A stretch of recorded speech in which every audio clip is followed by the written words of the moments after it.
Alright, well, it's a not so beautiful, cloudy, overcast Friday today, and I've got another car on the property that needs to be worked on. This is a 98 Volvo S70 with an inline 5 engine. The car belongs to the kid of a friend of mine. A few weeks back he called me, said that they were driving it, pulling around by a church, and the car just up and died, just quit. Didn't tell me if it stuttered, sputtered, knocked, ticked, ping, surged, nothing, just died.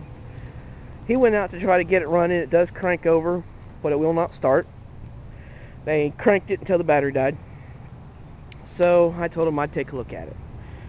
So I got the car here, and I'm going to try to do some diagnostics on it as the weather permits.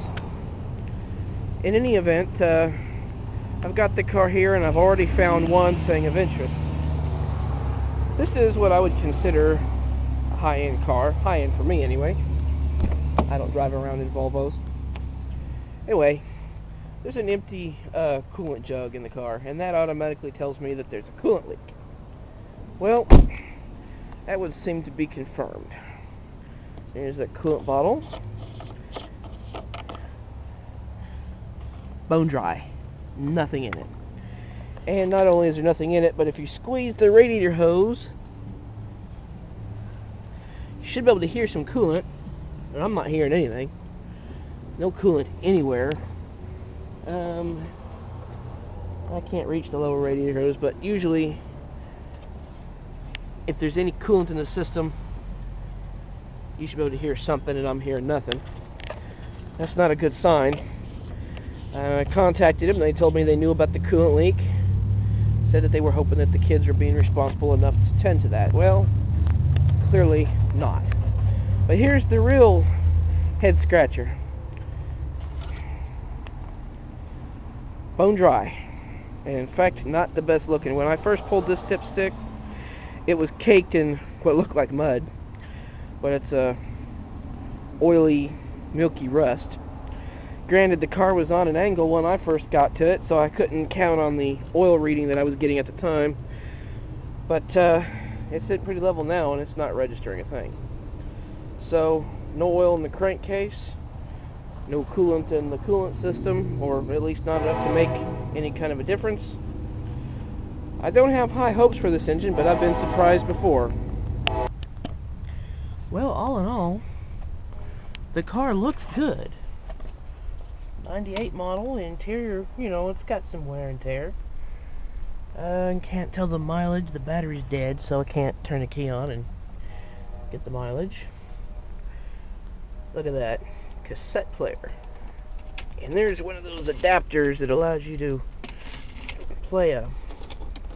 Let's see, we've got an adapter here somewhere. Oh, there's the end of the cable. Clearly she's got a CD player somewhere. Yeah, it's in pretty good shape, actually. The interior's not as rough as I've seen other cars.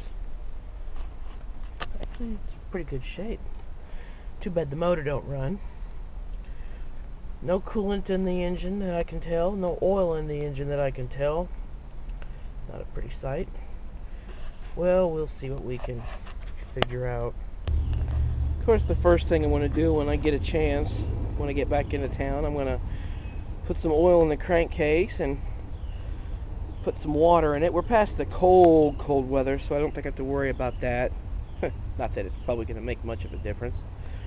Maybe it's just got a sensor on there that's telling it there's no fluids in it, therefore don't run. Don't know much about Volvos, so we'll find out. Wanted to check the fuel pressure to see if we were getting fuel to it. Of course, the Schrader valve right there. There's the Schrader valve hidden under this housing for the throttle, and I didn't have, looks like a Torx. Didn't have any Torx bits on me at the time. I'll pull this off, put a fresh battery in it, and I'll put the charger on this one and see if the battery's not gone. Hopefully it'll take and hold a charge. Couldn't do a compression test on it, of course, without pulling this Volvo cover off the top. So we'll get to that and see what the compression looks like, but with any luck, I could at least get it to do something. Other than the engine not running, I assume everything else is in good shape. Transmission shifted well and everything. Of course, as with every vehicle I've ever encountered, always got a cracked windshield. Always. Never get past that. I've never owned a car that didn't have a cracked windshield. And for that matter, I've only worked on very few. So, make another video when I get some kind of diagnostics done on here. Profile a 98 Volvo. Thanks for watching. Comments always welcome, and I'm going to figure out what's going on with the Volvo here.